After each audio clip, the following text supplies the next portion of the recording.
pipe tobaccos. Old Briar and Dill's Best. Seno cigarettes and Encore cigarettes. Members of the complete line of tobacco products made by United States Tobacco Company present Martin Kane, Private Eye, starring Lloyd Nolan.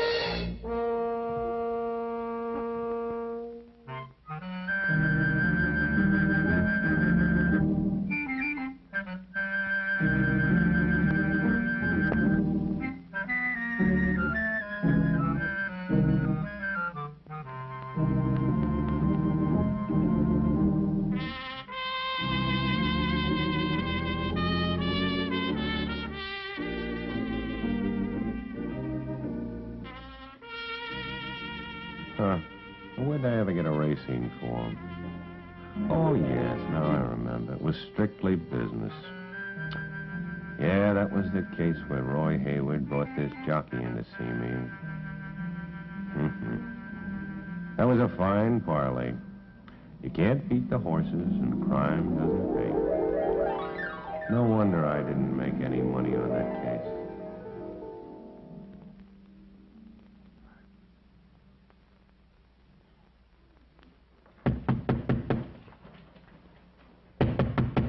Come in. Hello, Marty. Well, Roy Hayward, gee, it's nice to see you. How are the old hay burners treating Good you, to see you, Marty. All the horses are fine, but something worrying my best jockey here. That's the reason he asked me to arrange this meeting. Marty, Eddie Stevens. Well, nice to meet you, Eddie. Sit down, Roy. No, thanks, Marty. I have to be getting out to the track. There's a likely-looking colt I might buy. Whatever it is Eddie wants you to do, take good care of him, Marty. Sure will. Oh, and by the way, I'm expecting you out for the races today. Yes, sir. By the way, you said if I could bring some friends that... Yeah, sure. Well, I would like to. A couple of boys from the police department. This is their day off. Oh, by all means, bring them along, Marty. I have a really big one running today. You know my box number. Yeah, sure. And, Roy, thanks a million. Here. Oh, forget it, Marty. Take good care of Eddie there. Bad business having jockey with problems on his mind. Oh, yeah. So long, Marty. Bye, Ryan. Thanks again. He's a great guy. Yeah, he is. Come on, sit down, Eddie. Well, tell me, where does it pinch? I want you to get some heat off me, Mr. Kane. What kind of heat?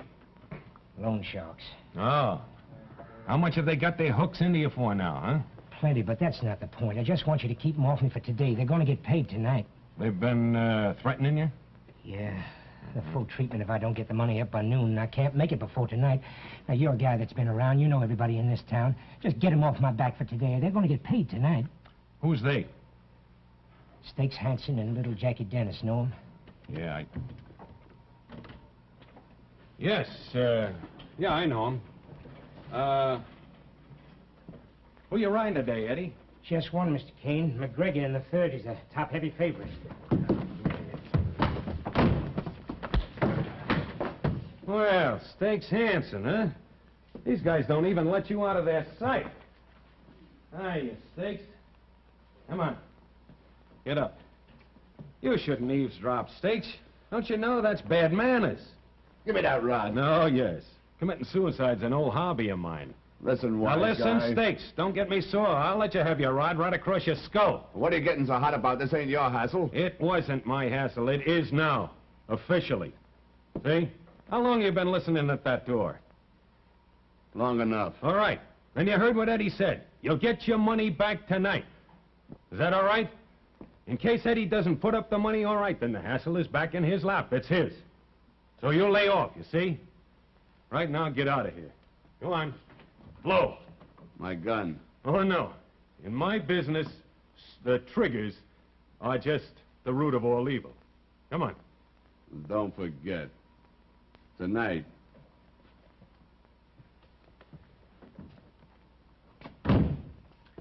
Well, Eddie, looks like the vice president of the Gorilla National Bank has granted you an extension on your loan. So the only ride you're going to have to worry about is the ride you're making on McGregor this afternoon. Good luck. Thanks, Mr. Kane.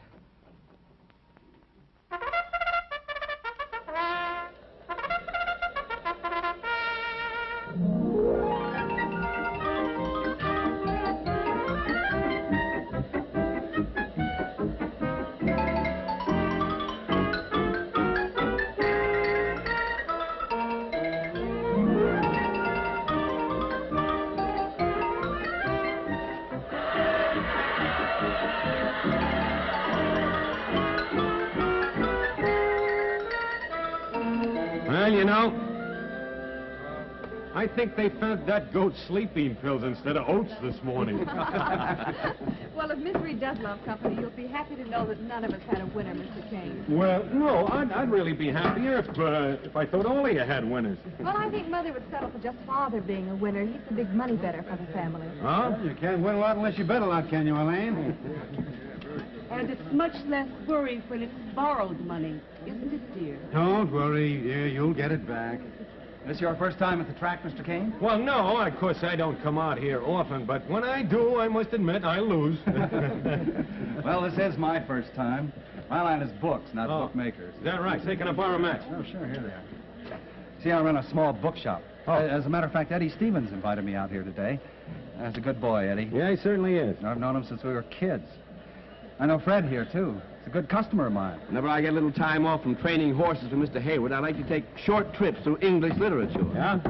Well, who's this? Here I am, Mr. King. Well, Sorry to be late. Sergeant, where's the captain? Oh, he'll be along, sir. I hope he doesn't wait too long. Half the day's gone already. This is our host, Roy Hayward. This is Sergeant Ross of the New York City Police. Well, I'm glad you could make it, sir. Thank glad you. you could make it. I'd like to have you meet my brother and his wife. This is Mr. Jack Hayward. How do you do? Mrs. Hayward. How do you do? Their daughter, Miss Elaine Hayward. Pardon me. Mr. Harry Cook. How do you do? Good. And Fred Walker, my trainer. How do you do? Hello. Well, I better get down to our jockey. I think this is our race That's coming right, up. Fred. Yes. Sit down here, Fred. Excuse Oh, me. thank you. Oh, golly, this is exciting.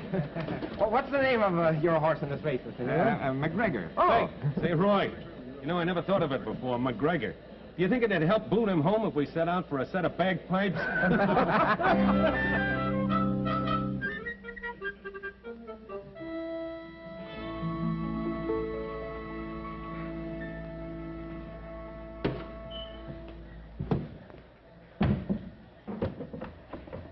You want to see me? Just a minute. Look, Eddie. We want this in real bad. Get his nose up against that gate and don't wait an inch. I want you to break him on top. All right. How many times you got it? Whoa, Eddie. Take it easy. You're kind of jumpy today, aren't you? What are you so nervous about? Well, it's a big race, so I'm nervous. Why don't you go up and sit in your box and relax? Don't worry about it. Whatever McGregor's got in him, I'll get out of it. Just break him on top and keep him on top. He figures to win going away, and don't pit the whip to him. Under any circumstances, no whip, do you hear? I hear. Okay. Good luck. After those instructions, I'll need 'em. If you really want McGregor to run, why don't you let me ride him my way? Because I'm trainer here, Stevens, and I'm giving the orders. Any questions? Okay, Mr. Walker. You're the boss. Well, quite the favorite, McGregor, from my observation of the scratch sheet. Scratch sheet. Ridiculous terminology. Well, horse players have a language all their own. Yep, you know who seems to understand it least of all? Lady Luck. Hey, there they come. They're coming out of the paddock. And these are the horses for the third race. That's McGregor. Isn't he beautiful, Sergeant? Oh, fine. Yes, Mr. Hayward. Sergeant. Oh, thank you. Oh, he's what I'd call a perfect specimen of the equine thoroughbred.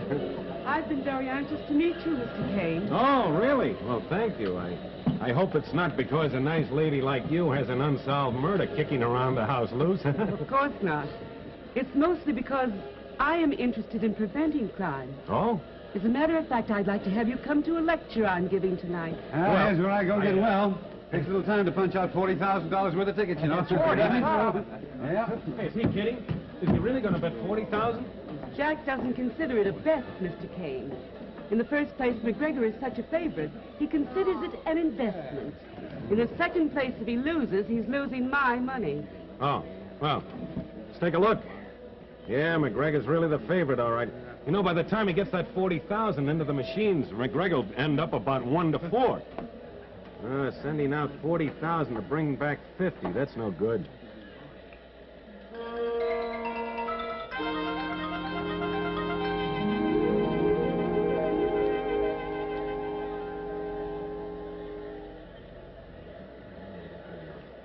There go the changes. Oh, you were right, Mr. Kane. McGregor is 1-4, thanks to Jack's investment. Well, I think, for once, Jack's bet was a good risk. I really do. It had better be.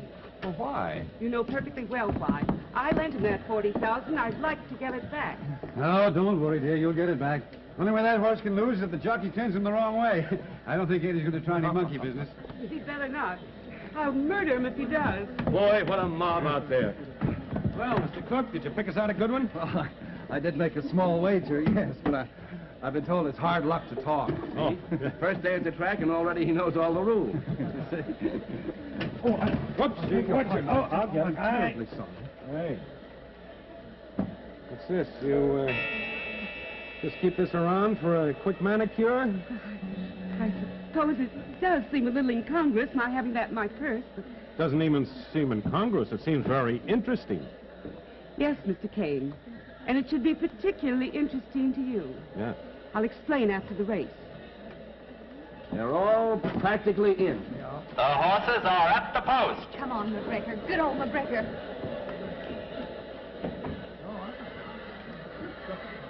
And they're off. And that's Majority taking the lead, followed by Pamela Ace, Gabby Jones, Swanson, and McGregor.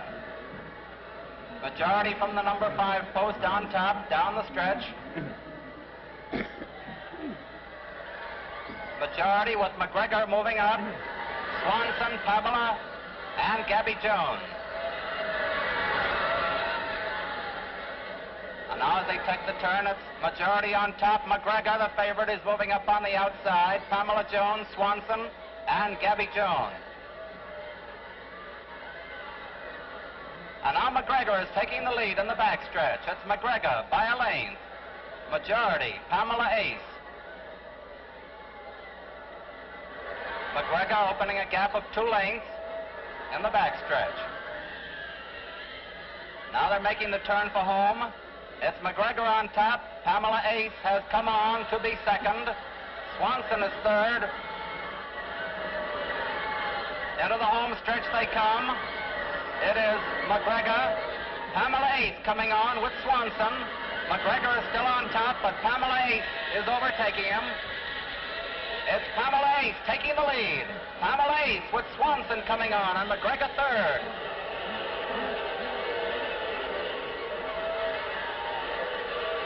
Pamela Ace and McGregor and Swanson. And it's Pamela Ace, Swanson, McGregor in that order. All patrons are requested not to destroy their mutual tickets until the result is official. Oh, no. He threw it! That little... He was holding that horse back. It was so obvious it was criminal. What do you think, Fred? I don't want to say. Well, he's through. He'll never ride for me again. I can't say that I blame you. Well, bring him to me when he's dressed, will you, Fred? We'll be up on the terrace. Right. Wow, look at the price on that winner. The result is official. The winner, number 2, Pamela Ace.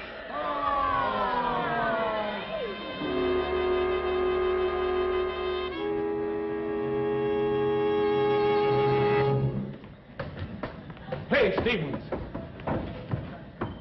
Well, what do you want? Nothing. But Mr. Hayward wants to see you right away. So it's like that, eh? Uh-huh, it's like that. Well, you can't win them all. No, but you can try. I tried, Daddy-O. You did Tried. it. Remember, you told me how to ride that race. Remember, I give you an argument? And remember, you stuffed a big no down my throat? Okay, then. Remember this. If the boss is looking for a fall guy for losing that race, I'm handing him you.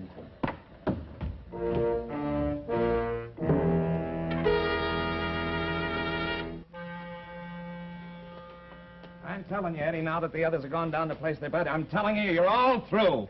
You'll never ride for me again. Okay, if that's the way you want it. But before I go, there's something I got to tell you about the handling of that race. Nothing to tell. You deliberately pulled that horse, you dirty little crook. That's what you say, and saying ain't enough. You got to prove it. And personally, I don't think you could prove anything except that you're a phony living off your wife's dough. Cut it out. Now, take it easy, Jack. Take it easy. Take it easy. I can see how easy you take it after losing $40,000 on a crooked jockey. Hold it. And these are the horses for the 5th race. I still got to tell you about the handling of that race. But there's a beetle in this next one that I like, and I want to get a bet down. So I'm going down, and then I'm coming right back and pick it up where I left off. All right, Eddie. Suit yourself. But remember, it's your funeral.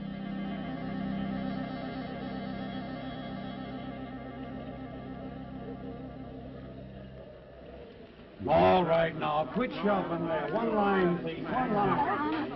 2 tickets on number 5. Oh.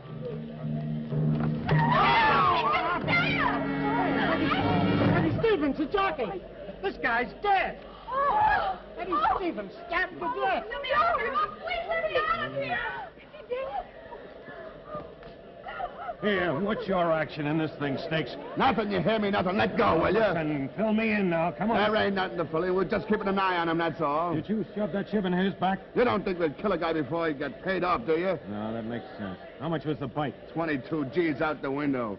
Whoever knocked Eddie off sure wasn't doing us no favor. That you can believe. All right, you better get out of here anyhow. Go on, stand. All right, step out of the way, please. Step out of the way. Homicide. Bring it up. Break it up. Come on, step out of the way. All right. Well, how do you like this? I finally managed to get all the way out here, and what do I find? A murder. Well, that's Eddie Stevens, all right. We're going to have a hand with this. Yeah, they're coming now on their way. The stretcher crew and some extra men, Captain. I want him in the steward's office. We'll make that the basis of operation. Very well, sir. Right this way, gentlemen. Now, he was standing directly in front of this window. Is that right? Yes, sir. You figure to be our chief witness. Now, tell me, what did you see? Well, nothing really, sir. I saw him drop. Just saw him drop out of sight. Just like that. Right out of sight.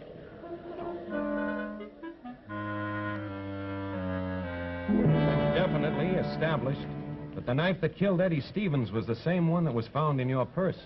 There's no doubt about it. Well, can you explain how that knife was in your purse? Remember that lecture I mentioned earlier? Yes, I do. I'm speaking before a committee that is trying to get a bill passed to prohibit those weapons. The knife in my purse was to be used as demonstration. I only obtained it this morning. Okay. Can you explain how the knife got out of your purse? I cannot.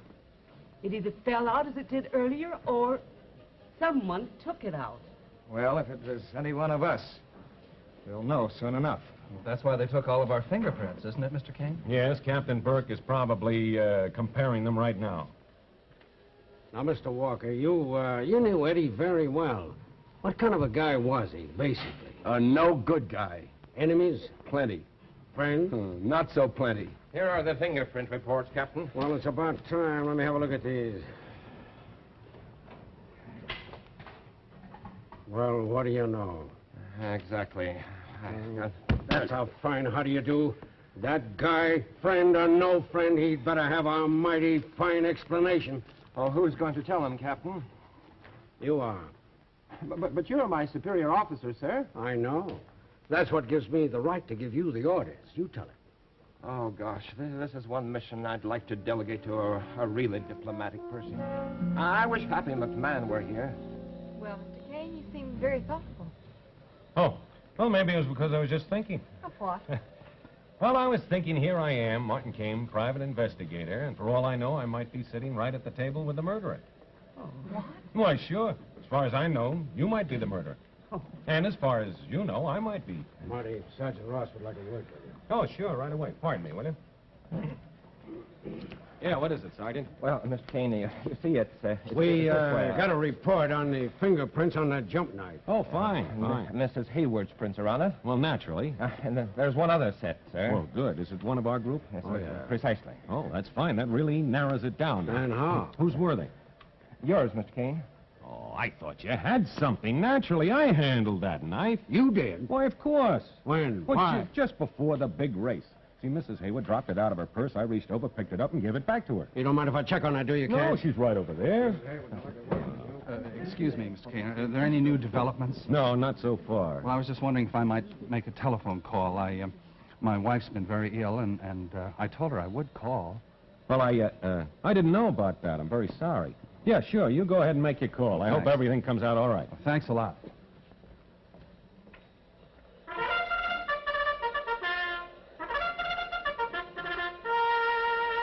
And these are the horses for the 6th race.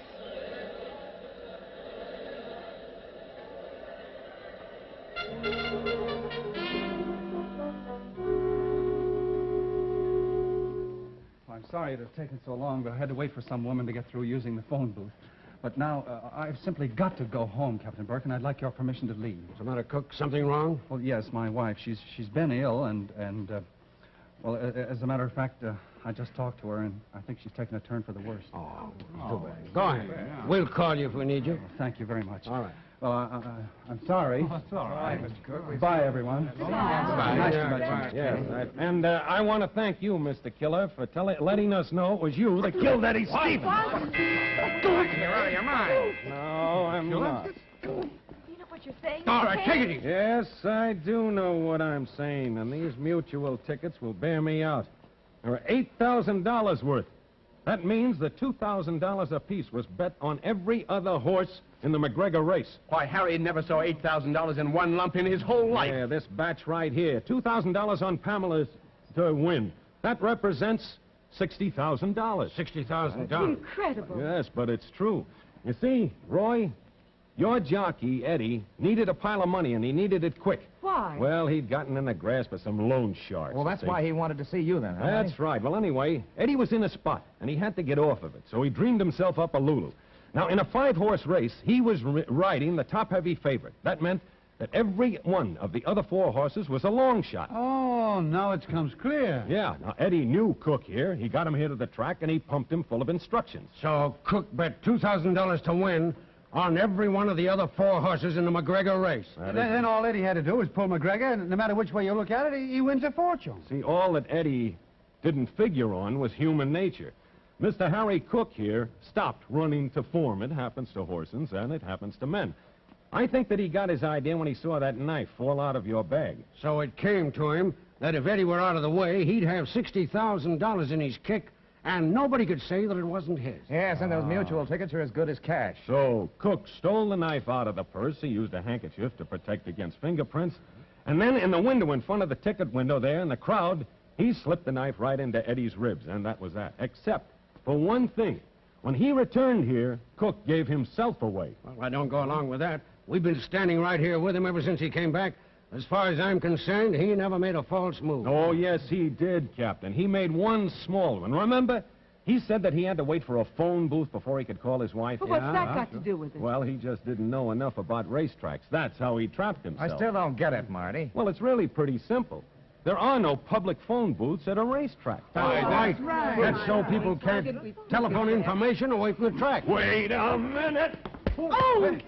You're very right, Captain. Our friend here, Harry Cook, went after a quick fortune, do or die. With a murder on his hands, it looks like he's going to die. You can make a bet on that, and it won't be a wager. Say, what happened to that Marty? I haven't seen him around here in a couple of days. Oh, he's probably over in his office, relentlessly perusing the annals of scientific criminal research. Well, I missed that guy around here. I think I'll give him a ring. Oh, why don't you?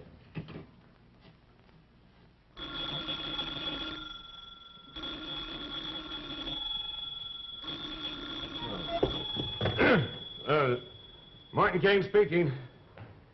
Oh, Hap, is it you? Yeah. Well, what can I do for you? Oh, you just wanted to talk to me. You picked a fine time. You wake me up right in the middle of a nap. No, I was just dreaming about the racetrack, yeah. Well, you won't miss me much anymore. I'm coming right over there. Yeah, I'll be right over. Sure. Well, the way I figure it is, Marty's office is 6 minutes and 22 seconds away from here. In exactly 11 seconds, he should come swinging through that door. Oh, my goodness, Happy. Seems to me you're cutting Mr. Kane's estimated time of arrival rather fine, aren't you? No, Sergeant Ross, my observation of Mr. Kane is that he's a man of unswerving habits. Now, if he says that he's left his office, then he'll be here at a certain time. Well, what did I tell you? What do you have? How you, Sergeant? Hello, I am Martin. Say I'm sorry I so rudely interrupted your dream about the racetrack. No. But did you dream yourself up some winners? No, as a matter of fact, Hap, I'm only going to bet on sure things from now on. Like, for instance, I would like to bet 15 cents on Old Briar to win. And, folks, there's a bet you can make right now. I'll be right here, same time, next week. Good night. Martin Kane, Private Eye, has been brought to you by the makers of Old Briar, the master mixture of rare flavor and aroma. Dill's best flavor cut for extra mildness and cool smoking. Sano cigarettes, a great cigarette with less than 1% nicotine. And Encore, the better filter tip cigarette for filter fresh smoking.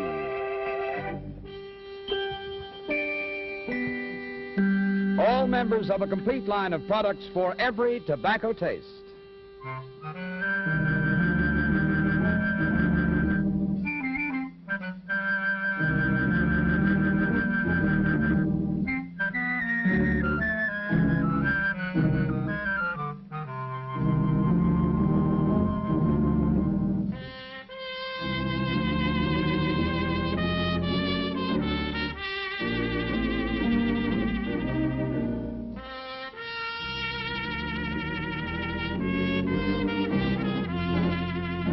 Tune in the other exciting series of Martin Kane, Private Eye, starring Lloyd Nolan on radio every Sunday afternoon over the NBC radio network. Portions of this program have been mechanically reproduced.